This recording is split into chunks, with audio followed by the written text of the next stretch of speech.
More details has been revealed about Doctor Who's new iPlayer Archive, including the first bit of exclusive content, a spin-off which will delight fans of the classic series, but not so much fans that live outside of the UK, but more on that later on. So Doctor Who's Big IPlayer Archive is, at the time of recording, just about a day away. It's very, very nearly upon us. If you don't know, this is going to be like a big library, basically, of most of Doctor Who so far, over 800 episodes. That's what they keep saying in the press releases. So, you know, all of new series Who, most of the surviving episodes of Classic Who. We may or may not be seeing some things depending on rights issues, but yeah, most of it will be there. The spin-offs as well, Doctor Who Confidential, and the BBC have confirmed that this new hub for Doctor Who will, from here on in, be referred to as the Whoniverse. So that's something which is kind of speculated about. It's been sort of speculated for many months, really. We first sort of saw the term Whoniverse being used in official capacity when we sort of caught a glimpse of one of the corridors in Badwell Studios in Wales, where Doctor Who is currently filmed. We've seen photos of people like Shooty Gatwa himself sort of stood beside this mural, you know, online on Instagram and stuff. So yes, this is something which has been a long time coming, now officially confirmed. So the press release goes that as over 800 episodes of Doctor Who land on BBC iPlayer on the 1st of November, they will all sit in one place, the Whoniverse, closely followed by the first original Whoniverse series. So the Whoniverse will become the official name and dedicated home for all shows within the orbit of Doctor Who, which will live on BBC iPlayer. And it will launch with a brand new logo, which is an interesting thing. I'm not sure anyone's kind of necessarily sort of itching for another new logo. We've got like the actual Doctor Who logo, the refreshed diamond logo. We've got the 60 years variant of that. Do we really need another one? I'm not sure we do.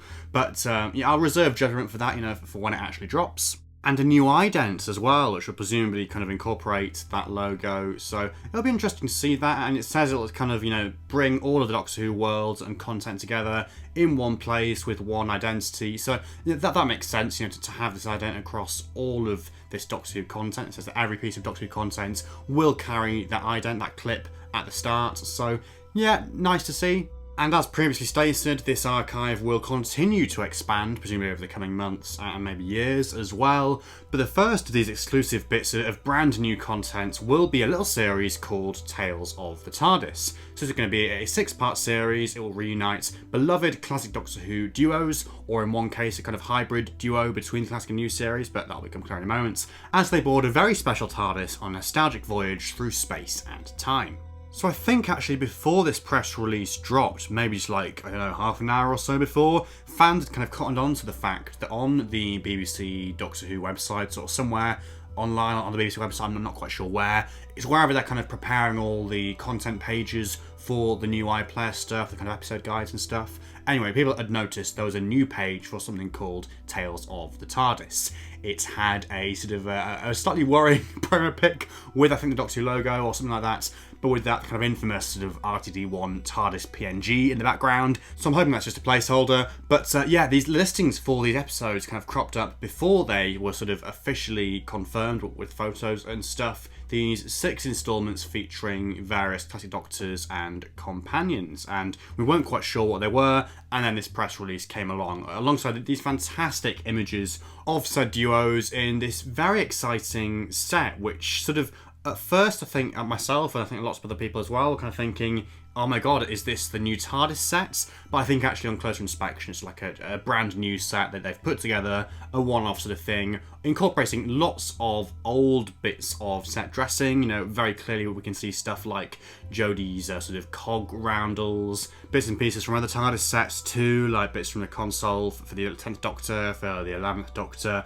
other, you know, props and bits and pieces. I think, for example, someone spotted like a Toclafane wearing a fez, just random stuff like that. You know, they clearly raided the prop store for Doctor Who. I think they've kind of got everything properly in one place now. There's like a proper sort of manager or someone in charge of all that stuff, I think.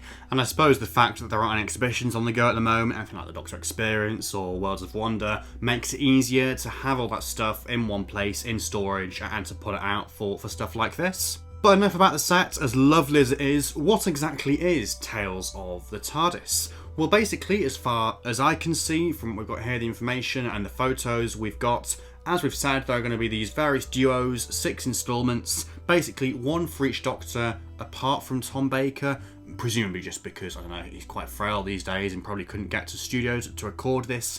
But yes, brand new bits of Doctor Who content, sort of presented as framing devices, framing stories, framing narratives for existing Classic Who stories, sort of linking scenes by the sound of things, in a similar vein to what we've had for stuff in the past, like I think for that release of Shada, for example, where they got Tom Baker back to do Shada, and they had him back in that suit in the kind of sort of museum with all these old monsters and stuff, and he recorded these linking scenes to link together the existing footage and to fill in the gaps. It's basically going to be like that, because basically what the idea is behind these kind of linking scenes is that they will accompany various specific episodes of Classic Who on iPlayer, and they will sort of make it more accessible for new viewers or people maybe who've just watched the new series and not delved into Classic Who, rather than just kind of being presented with the story itself. They'll get these brand new bits of content, these brand new linking scenes to kind of introduce the story to them in a way that makes it easy to digest. And in a way that allows sort of older fans to be treated to some new content as well, with, like it says, these beloved characters, these beloved Doctor and companion actors. So for the first Doctor's era, we have the Time Meddler with Stephen and Vicky. For the second Doctor's era, we have the Mind Robber with Jamie and Zoe. For the third Doctor's era, we have something a little bit different. We have the 3 Doctors with Joe, and not a Doctor or other companion, but Clyde from the Sarah Jane Adventures. Obviously, those two met on screen in the Sarah Jane Adventures story Death of the Doctor, so they've got a bit of a connection going already. A lovely little touch to have, someone there from the spin-offs, because, with the third Doctor's era, there aren't that many people still around, and obviously John Pertwee, bless him, isn't still around, or, I don't know, like Elizabeth Sladen or Caroline John, so to have him there instead to fill the gap is lovely. Then no Tom Baker, 4th Doctor instalment, as I say, presumably just because they couldn't make it work for whatever reason, probably I suppose to do with Tom Baker himself not being particularly mobile these days. Then for the 5th Doctor, we have Earthshock with the 5th Doctor and Tegan. For the 6th Doctor, we have Vengeance on Varos with 6th Doctor and Perry. And then rounding it off, we have for the 7th Doctor, The Curse of Fenric with the 7th Doctor and Ace. So all in all, 12 familiar faces involved with this. We have Maureen O'Brien, Peter Purves, Fraser Hines, Wendy Bradbury, Katie Manning, Daniel Anthony, Pete Davison, Janet Fielding, Colin Baker, Nicola Bryant, Sylvester McCoy and Sophie Aldred. These scenes have also been written by some familiar names to Doctor Who fans, so Russell T Davies has written some of them himself, and then alongside him we have Phil Ford, who previously wrote loads of Sarah Jane Adventures stuff, and also co-wrote with Russell The Waters of Mars, and then Pete McTighe, who wrote some stuff for the Jodie era, and has also written all of the collection trailers we've had so far. We also have Sam Watts, who composed all of the music for the Sarah Jane Adventures, returning as composer. And the official press release tells us that these Doctor Who legends step back into character to reflect on their adventures and in the process discover something new, leaving viewers with a new insight into the story of each timeless pair. So interestingly, that does suggest that there will be some sort of narrative element to these scenes. It's not just going to be the actors kind of meeting up to reminisce about the time on the show, but these are going to be kind of in-character pieces, presumably, are they going to be canon or not? Probably not, but that's kind of a touchy subject, isn't it? Yeah, the Doctors, the companions, they all look older. I suppose like with Stephen and Vicky, you can get away with it because they are 2 companions who, did grow older in universe, so I suppose they would look older, that they would look like that these days. A similar thing for Jamie and Zoe as well. And also for Joe Grant and Clyde from Sarah Jane Adventures, those characters would look like that in universe. But with all the other duos, where there's like a classic Doctor actor involved, how do you explain that? Is it like the Guardians of the Edge again? Is it something different? I'll be interested to see, how they get away with that, and whether they sort of leave it just a bit ambiguous as a bit of fluff, bit of fun, or whether they try and actually fit it into the canon in a way that makes sense. Over 6 parts, each episode of Tales of the TARDIS features a different duo, with brand new scenes woven together with classic episodes to create a feature-length omnibus episode. And then some quotes from the people involved, like Russell, other people as well. I'll post all of the press release and stuff in the video description. But yes, that's the gist of it. So 6 instalments of this brand new series, which I suppose could go on to run for more installments and more runs in the future. You know, you could have other classic series, sort of companions, doctors, characters, actors back, whatever. You could obviously continue this format in the future, maybe not straight away, but maybe further down the line with, you know, New Who duos as well. I mean, imagine seeing like Matt Smith and Karen Gillan doing this. I mean, obviously, you know, well into the future when they've got nothing better to do or when their big careers are behind them, but imagine seeing a pair like that, or I don't know, like the 10th Doctor and Martha, or 9th Doctor and Rose, or any of these pairings, any of these actors back doing a similar sort of thing. You know, I think particularly for me as a new series fan who got into it with new series, that would be really special. Equally understand, you know, for people that grew up with the classic series, this as well kind of ticks all those boxes. You know, seeing people like Casey Manning or, you know, Peter Purves, Fraser Hines, you know, seeing people like Sylvester McCoy and Sophie Aldred back together as well, all that kind of stuff just hits those nostalgia buttons, and yeah, fantastic to see. Not so great for international viewers, I'm afraid, as I kind of hinted at the start of this video. Yes, this is just going to be, for the foreseeable future at least, a BBC iPlayer exclusive in the UK. So the only way to access these scenes outside of the UK will be with a VPN, which obviously is not ideal. I don't envy people in that position. It's a shame that they haven't found a way to make this stuff available.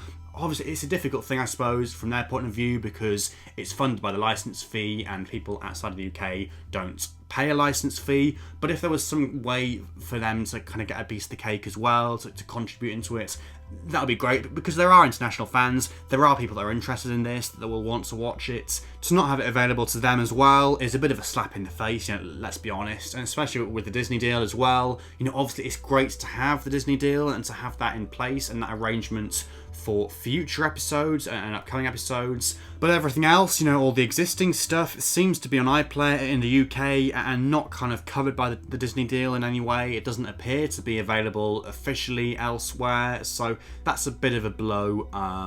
It'd be nice if they could do something about that, but I suppose the reality is just a bit more complicated. Hopefully, you know, in due course there will be a way for international fans to access these scenes, because like I say, there are people that are going to be interested in this stuff, and it would be a real shame if they weren't able to watch it in a sort of official legal capacity. So that's Tales of the TARDIS, that's everything we know about it so far. Obviously it will be dropping imminently in the UK, obviously not for international fans, as I say, a bit of a shame there. But yes, it will be available in just like literally a day or so. Very, very exciting to have an extra celebration for the 60th anniversary. I believe as well, this is the project that Russell was referring to recently in Doctor Who magazine, where he said that fairly late in the day, like over the summer I think, he came up with this last minute idea for an extra thing to celebrate the anniversary, because he was worried they hadn't done enough. So to have all that care going into this stuff is just great to see. And yes, you know, I for one, I'm really looking forward to seeing these scenes when they materialise in little under 24 hours time.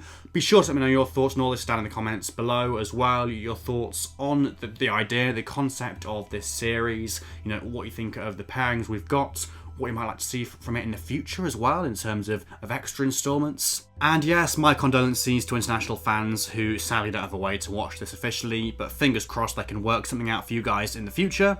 If you have enjoyed this video, please do leave a like, and make sure you subscribe to the channel if you're new for more stuff like this in the future, including some sort of breakdown, I'm sure, of the iPlayer archive when it finally goes live. But otherwise, until the next one, thank you so much for watching, and goodbye for now.